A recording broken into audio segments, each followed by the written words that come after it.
O Caminho Infinito, capítulo 3, O Cristo. Uma antiga escritura revela: é difícil de se entender. Doando nosso pão, nos tornamos mais fortes. Dando nossas roupas aos outros, ganhamos em formosura. Fundando moradas de pureza e verdade, adquirimos grandes tesouros. Abraão, pai dos hebreus, baseou a prosperidade do seu povo na ideia do dízimo. Doar 1/10 dos ganhos para propósitos espirituais e caritativos, sem pensar em retorno ou recompensa.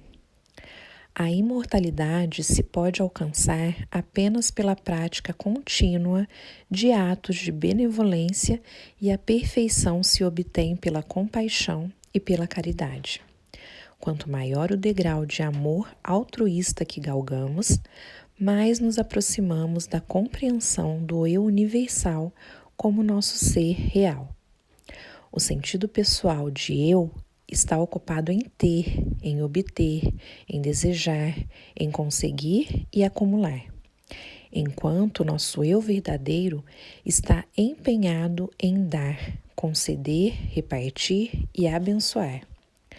O sentido pessoal de eu representa a corporificação de todas as nossas experiências humanas, muitas das quais limitadas e indesejáveis. O eu verdadeiro corporifica as ideias e atividades infinitas, espirituais, que se manifestam continuamente, sem limites ou restrições. O pequeno eu preocupa-se basicamente com seus problemas pessoais e seus negócios, dilatando seus limites para incluir neles seus parentes próximos e seus amigos. O sentido pessoal, muitas vezes, avança além, envolvendo-se em trabalhos caridosos e de assistência comunitária. Mas quando analisamos seus motivos, percebemos tratar-se de ação governada pelo próprio sentido pessoal. O eu verdadeiro alimenta sua vida do centro do seu próprio ser, abençoando todos os que dele se aproximam. É reconhecido pelo seu altruísmo e desinteresse, por não buscar o reconhecimento, a recompensa ou qualquer engrandecimento pessoal. Não se trata de uma entidade sem vigor ou de um boneco que possa ser manipulado pelos mortais. De fato, não pode nunca ser visto nem compreendido pelos mortais. Recordo-me de 2 belos exemplos que, em quadros comoventes, revelam as diferenças entre o pequeno eu pessoal e o eu imortal. Siddhartha, que abandonara o lar e a família em busca da verdade, recebeu por fim a iluminação, tornando-se o Buda, o iluminado, ou, poderíamos dizer, o Cristo do seu tempo. Seu pai, grande rei, sentindo a morte se aproximar e desejando rever o filho, mandou procurá-lo, pedindo que retornasse. Ao rever o filho, percebeu que o perdera, em sentido pessoal de pai e filho, mas assim mesmo tentou reconquistá-lo. Disse o rei: eu te daria meu reino, mas se o fizesse, teria para ti o mesmo valor da cinza. Buda respondeu-lhe: sei que o coração do rei transborda de amor, mas deixe que os laços do amor que te prendem ao filho que perdeste enlacem igualmente todos os teus súditos. Assim, em lugar de Siddhartha, receberás algo muito maior. Receberás o iluminado, o mestre da verdade, o pregador da retidão e ainda a paz de Deus em teu coração. O outro exemplo diz respeito ao grande mestre. E falando ainda à multidão, estavam fora sua mãe e seus irmãos, que desejavam falar-lhe. E disse-lhe alguém: eis que estão lá fora tua mãe e teus irmãos, querendo te falar.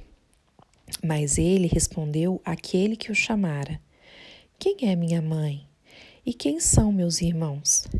E abrindo seus braços, apontando seus discípulos, disse: pois qualquer um que faça a vontade do meu Pai que está no céu, este é minha mãe, minha irmã e meu irmão. À medida que nos tornamos espiritualmente iluminados, somos procurados por aqueles que buscam se libertar de diversas formas de trevas materiais, da doença, do pecado, do medo, da limitação, da agitação e da ignorância. E nós podemos defrontar essas necessidades impersonalizando tanto o bem como o mal e compreendendo que a harmonia é uma atividade e uma qualidade da alma que se expressa universal e individualmente. Na meditação ou comunhão, nos tornamos receptivos à verdade que se desdobra dentro de nós, e a isto nos chamamos de oração. Nosso orar não deve ter ligação com o chamado paciente. De fato, a oração não é um processo, uma combinação de palavras ou pensamentos, de colocações, de declarações, de afirmações ou de negações. A oração é um estado de consciência, no qual experimentamos a percepção da harmonia, da perfeição, da unidade, da alegria, da paz e do domínio. Com frequência, a meditação ou comunhão traz ao indivíduo alguma verdade específica, e esta verdade aparece externamente como fruto da sua própria conscientização do ser real. Foi revelado vezes incontáveis que o talento, habilidade, educação e a experiência de cada indivíduo são de fato a consciência que se desdobra em caminhos individuais, como artista, músico, vendedor, homem de negócios ou ator. Segue-se disso que a consciência, que expressa a si mesma, nunca está sem oportunidade, reconhecimento e aceitação. Assim, não pode haver dom sem reconhecimento, um talento ou habilidade sem expressão, um esforço sem recompensa, uma vez que todos os esforços e ações são consciência expressando suas infinitas capacidades e possibilidades. A percepção consciente desta verdade fará dispersar a ilusão de desemprego, a falta de recompensa ou de reconhecimento. Contudo, guarde isso muito bem.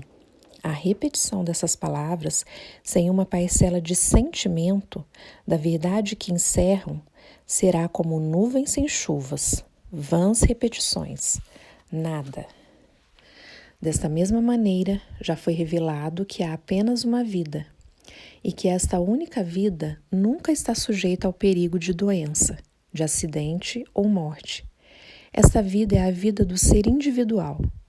Nunca é necessário tratar diretamente uma pessoa ou um animal, mas estar sempre alerta para nunca aceitar a ideia ou sugestão de qualquer outra presença, poder ou atividade que não a única vida, a única lei, a única alma.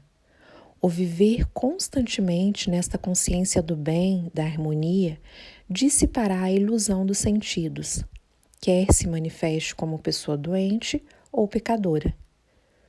O simples declarar ou afirmar constante desta verdade nos seria de bem pouca valia, enquanto sua conscientização ou sentimento se nos manifestará como cura, como modificação, como renovação e até mesmo como ressurreição. Recentemente, escrevi a um amigo por ocasião de seu aniversário e creio que ele gostaria que eu compartilhasse com vocês as ideias que me ocorreram no caso. Quanto aos votos de aniversário, eu apenas gostaria que não tivesse qualquer aniversário, de modo que se lhe tornasse familiar a ideia de continuidade da existência consciente, sem parada ou interrupção. A conscientização do desenvolvimento progressivo. Na verdade, não há interrupção na continuidade da consciência que desenvolve, nem pode a consciência deixar de estar cônscia do corpo. Assim como você jamais perde a consciência musical ou artística, ou qualquer outro talento que porventura possua. A consciência se desdobra de dentro para fora de uma fonte ilimitada da infinitude do seu ser, para a percepção individual de si mesma, em infinitas variedades, formas e expressões. A morte é a crença de que a consciência perde a percepção do seu corpo. A imortalidade é a compreensão da verdade de que a consciência está eternamente ciente de sua própria identidade, corpo, forma ou expressão. A consciência, cônscia do seu infinito ser e corpo eterno, é a imortalidade atingida no aqui e agora. A percepção da consciência da manutenção de sua própria identidade e forma é a vida eterna. A percepção da consciência que se desdobra eternamente nas formas individuais da criação ou manifestação é a imortalidade demonstrada aqui e agora. Essa consciência é você. A consciência espiritual é o abandono do esforço pessoal na realização de que a harmonia é algo que já é. Esta consciência, com a renúncia ao esforço pessoal, é atingida quando percebemos o Cristo dentro de nós como uma realidade presente. O Cristo é a atividade da verdade na consciência individual. É mais uma receptividade à verdade do que a sua verbalização. Na medida em que conseguimos a quietude interior, tornamo-nos sempre mais receptivos à verdade que se nos revela dentro de nós mesmos. A atividade desta verdade na nossa consciência é o Cristo, a própria presença de Deus. A verdade recebida e mantida continuamente em nossa consciência é a lei da harmonia em todas as nossas vicissitudes. Ela governa, dirige, orienta e suporta todas as nossas atividades da vida cotidiana. Quando nos aparecer a ideia de doença ou carência, essa verdade onipresente será o nosso curador e nosso recurso. Será mesmo nossa saúde e nosso suprimento.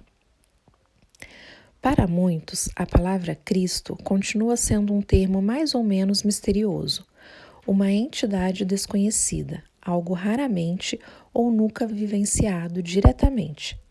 Se, porém, quisermos nos beneficiar com a revelação da presença divina ou poder dentro de nós, feita por Cristo Jesus e outros, teremos de modificar este estado de coisas.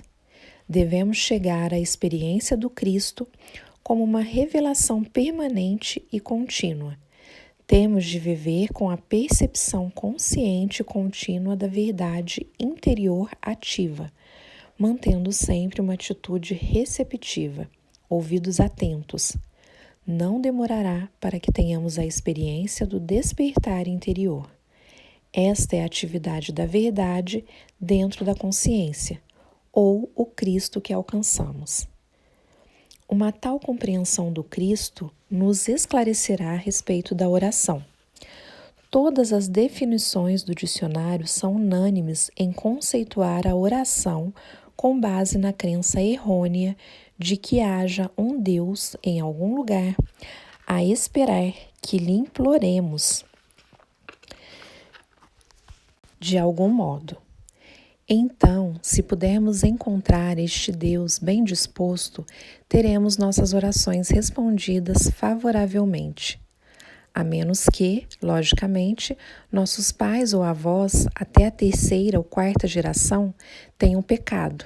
E, neste caso, seremos imputáveis pelos seus pecados e teremos nossas orações jogadas na cesta do lixo do céu. Nós temos um sentido diferente do que seja a oração. Percebemos que qualquer bem que nos aconteça é o resultado direto da nossa própria compreensão da natureza, do nosso próprio ser. Nossa compreensão da vida espiritual se desenvolve à medida da nossa receptividade à verdade, não orando a Deus, mas deixando que Deus se revele e se manifeste a nós. Este é o mais alto conceito de oração. É alcançado quando dedicamos alguns minutos, tanto de dia como de noite, à meditação, a comungar, a escutar. Na quietude, chegamos a um estado de receptividade que nos abre o caminho para sentir ou para perceber a presença real de Deus. Esta percepção ou sentimento é a atividade de Deus, a verdade em nossa consciência, é o Cristo, nossa realidade. Normalmente, vivemos imersos num mundo sensorial e nos preocupamos apenas com o objeto de nossos sentidos, e isso nos traz nossa experiência de bem e de mal, de dor e de alegria. Se nós, através do estudo e da meditação, nos voltarmos mais para o lado mental da vida, veremos que nossos pensamentos se tornam mais elevados e, com isso, teremos melhores condições. À medida que refinamos nossas qualidades mentais e manifestamos mais paciência, mais gentileza, caridade e perdão, essas qualidades se refletirão sobre nossa experiência humana. Mas não paremos por aqui. Mais alto que o plano do corpo e da mente está o domínio da alma, o reino de Deus.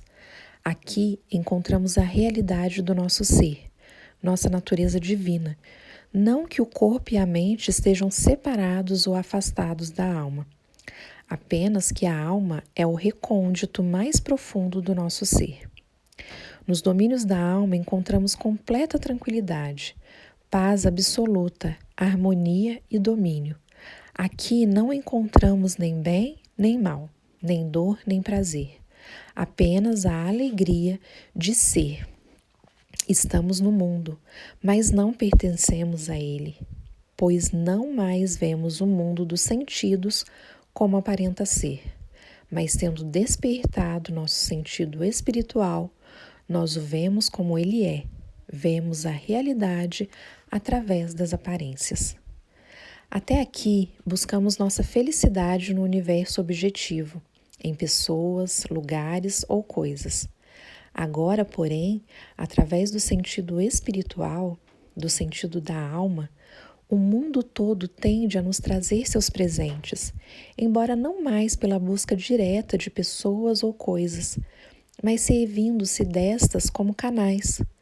No sentido material, pessoas e coisas são os objetivos, aquilo que desejamos. Através do sentido da alma, nosso bem se desdobra a partir do nosso interior, embora se apresente como pessoas e condições melhoradas. O sentido da alma não nos priva dos amigos, da família e do conforto da existência humana, mas nos dá isso com maior segurança, num nível de consciência mais alto, mais belo e duradouro. Por muitos séculos, a atenção foi focalizada em Jesus Cristo como Salvador do homem, e ao longo deste século, o sentido espiritual da vida oscilou entre dois extremos, entre a luz e as trevas. Um mestre do século XVI escreveu: Cristo Jesus chamou a si mesmo de luz do mundo, mas completou dizendo que seus discípulos também eram a luz do mundo. Todo cristão em quem esteja vivo o Espírito Santo, isto é, os verdadeiros cristãos, são um com o Cristo em Deus e são como Cristo Jesus. Portanto, eles terão experiências semelhantes e o que Cristo, Jesus, fez, eles também farão. Nossa tarefa é a descoberta do Cristo na própria consciência. Reconhecemos com alegria e amor profundo o quanto do Cristo foi alcançado, não só por Jesus, mas por muitos videntes espirituais e profetas de todos os tempos. Nosso coração está cheio de gratidão pela revelação do Cristo para tantos homens e mulheres de nossos dias. E olhamos agora para a frente, para a realização do Cristo em nossa própria consciência. O reino de Deus está em vós, e aquele que o procura fora de si mesmo nunca o encontrará, pois fora de si mesmo ninguém pode ver ou achar a Deus, pois aquele que procura Deus, em verdade, já o tem. Temos de compreender a palavra consciência, pois só podemos comprovar aquilo de que estamos conscientes. Como estamos em termos de consciência? Somos ainda mortais? Ou já renunciamos à nossa individualidade material e reconhecemos ser o Cristo, a plenitude, a presença de Deus? Algum dia teremos de abandonar o esforço para tudo conseguir e reconhecer a nós mesmos como sendo o eterno doador em ação. Temos de alimentar 5.000 pessoas sem ter a preocupação de onde virá o alimento. A multidão pode ser alimentada pela nossa cristicidade. E onde estaria, pois, a carência, a não ser na crença de que somos apenas humanos? Temos de nos livrar dessa crença e proclamar nossa verdadeira identidade. Quando nos deparamos com pessoas ou circunstâncias que têm aparência de mortalidade, devemos reconhecer: Tu és o Cristo, o Filho de Deus vivo, e aquilo que nos aparece como mortal é ilusão, é nada. Não temos de temer nenhuma circunstância mortal ou material, uma vez que reconhecemos sua nulidade. A verdade é simples, não há verdade metafísica profunda ou misteriosa. Ou é verdade ou não é verdade. E não pode haver verdade profunda ou superficial, nem pode haver diversos graus de verdade.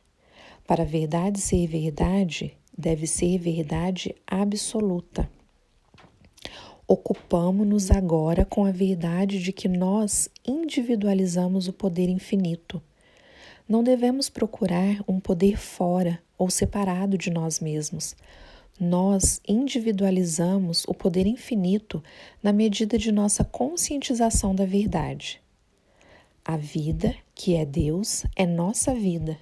Há apenas uma vida, e esta é a vida de todos os seres, de todos os indivíduos. Nós individualizamos esta vida eterna, e não há menos Deus em alguns seres do que em outros. E esta vida em todos é sem doença e imortal. Nossa consciência desta verdade é a influência curadora dentro de nós. Existe apenas uma consciência, Deus. Em nós se individualiza esta consciência onipotente e onisciente. Por isso, nossa consciência é o socorro sempre presente em qualquer circunstância. Por esta razão, não oramos ou buscamos a um ser longínquo, mas percebemos a onipresença da divina consciência como nossa consciência e deixamos que o aparente problema se vá. A percepção desta verdade nos confirma na consciência da presença da vida, da verdade de Deus. A compreensão da unidade da consciência como a nossa consciência, da vida como a nossa vida, é a verdade eterna. O próximo passo no desenvolvimento é a descoberta de que, como individualização da consciência, nós incorporamos em nossa própria consciência nosso corpo, nossos negócios e nosso lar. Podemos comprovar nosso domínio sobre o tempo, o clima, a renda, a saúde e o corpo apenas na medida em que sabemos serem ideias da consciência que somos. O lar, o trabalho e o corpo são ideias nossas, sujeitas à nossa compreensão, e a conscientização desta verdade nos confere o domínio. Isto não nos exalta como seres humanos, nem nos torna divinos. Isto varre de nós a natureza humana e revela nossa divindade. Podemos medir nosso desenvolvimento espiritual observando se estamos ou não tentando melhorar uma condição física. Temos de lembrar que a vida orgânica do homem, do animal ou da planta não é a vida, Deus, e sim conceitos humanos e limitados da vida real. Assim, qualquer tentativa de curar, mudar ou corrigir o universo físico é uma evidência de que não temos desenvolvido o suficiente a consciência espiritual.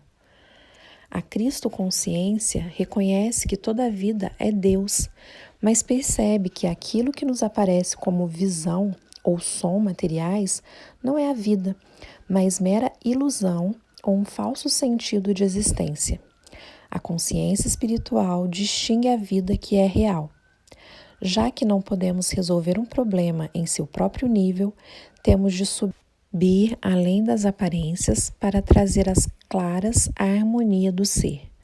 Aquilo que recai sobre os 5 sentidos não é a realidade das coisas. Assim, não podemos julgá-las neste nível. Deixando de lado as aparências, damos as costas ao quadro que se apresenta aos nossos sentidos e começamos a ter consciência da realidade, daquilo que é eterno.